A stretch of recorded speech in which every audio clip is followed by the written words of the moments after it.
Hello friends, स्वागत है आप सबका मेरे चैनल टारगेट विथ विकी में।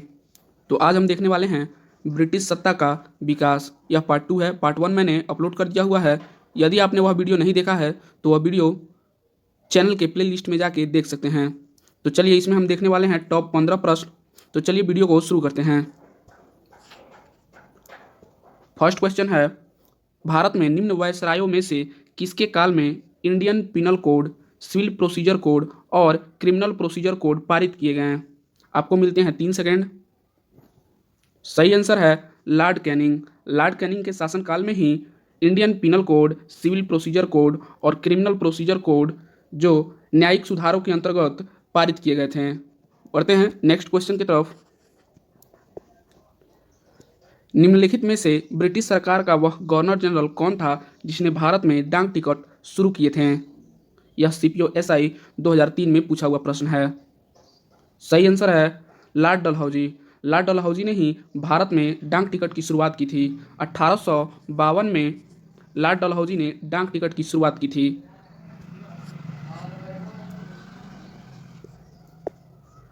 सती प्रथा का अंत करने तथा ठगी को समाप्त करने का श्रेय किसको जाता है? यह NDA 2000 में पूछा हुआ प्रश्न है। ऑप्शंस हैं Lord Dalhousie, Lord William Bentinck, Lord Auckland, Lord Canning. सही आंसर है Lord William Bentinck. Raja Rammohan Roy के प्रयत्नों से लॉर्ड विलियम बेटिक ने अधिनियम 1829 में सती प्रथा का अंत किया तथा ठगी प्रथा को भी समाप्त किया। बढ़ते हैं नेक्स्ट क्वेश्चन की तरफ। किसने मीर कासिम तथा सुजाउद्दौला के साथ मिलकर अंग्रेजी ईस्ट इंडिया पर युद्ध घोषित किया और वे बाद में बक्सर के युद्ध में अंग्रेजों से पराजित हुए? तो सही आंसर है ऑप्शन डी, शाह आलम द्वितीय। बक्सर का जो युद्ध 1764 में हुआ था, उस युद्ध में एक तरफ मीर कासिम, सुजाउद्दौला और मुगल शासक शाह आलम द्वितीय शामिल थे और दूसरी ओर अंग्रेजी सेना का सेनापति कैप्टन मुनरो शामिल था। और इस युद्ध में अंग्रेजों की विजय हुई और ये जो त्रिकूट शासक थे यानी मीर कासिम, सुजाउद्दौला और मुगल शासक शाह आलम द्वितीय, इनकी हार हुई। देखते हैं 5 नंबर प्रश्न। ईस्ट इंडिया कंपनी और बंगाल के नवाब के बीच जब पलासी का युद्ध हुआ उस समय मुगल सम्राट कौन था? तो सही आंसर है आलमगीर द्वितीय। जब पलासी का युद्ध 1757 को हुआ था, उस समय आलमगीर द्वितीय मुगल गद्दी पर बैठा था। पढ़ते हैं अगले प्रश्न की तरफ। ईस्ट इंडिया कंपनी के नेतृत्व में रॉबर्ट क्लाइव का उत्तराधिकारी निम्नलिखित में से कौन था? ऑप्शंस हैं बेंटिक, कॉर्नवालिस, हेस्टिंगस, वेलेजली। सही आंसर है हेस्टिंगस।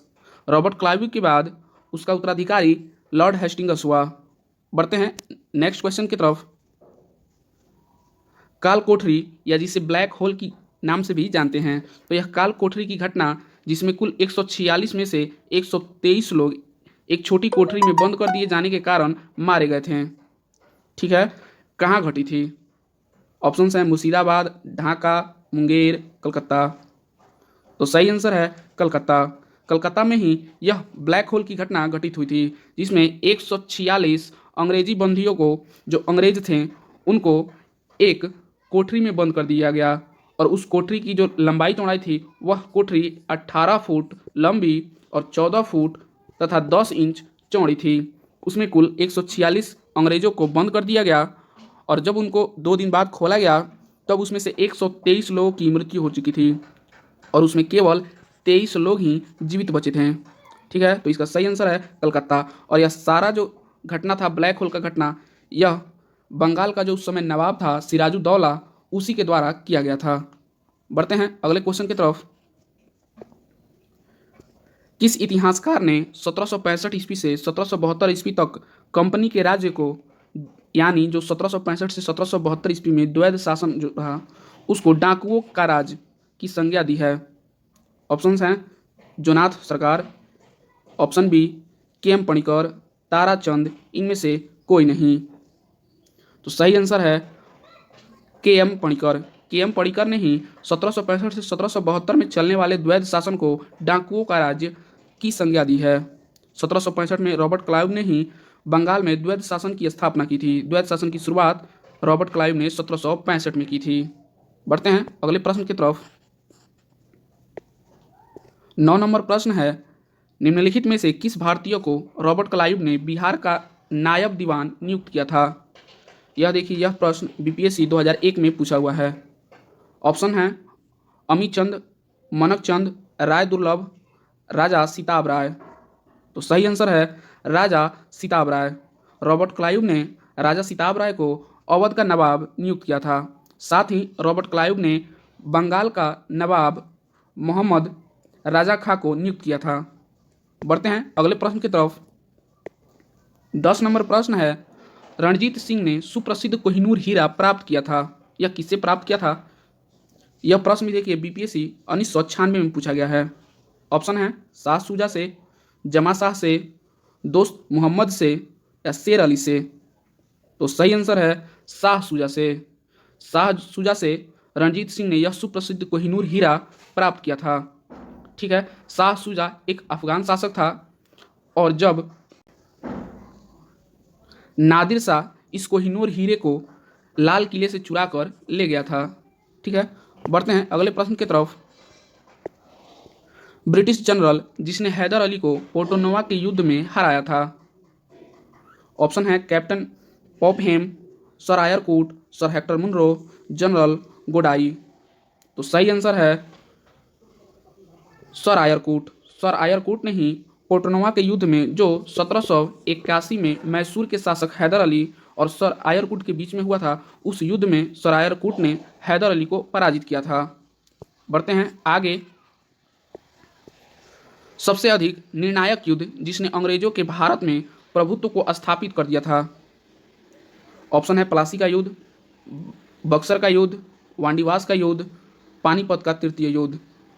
तो सही आंसर है बक्सर का युद्ध। बक्सर का युद्ध 1764 में हुआ था।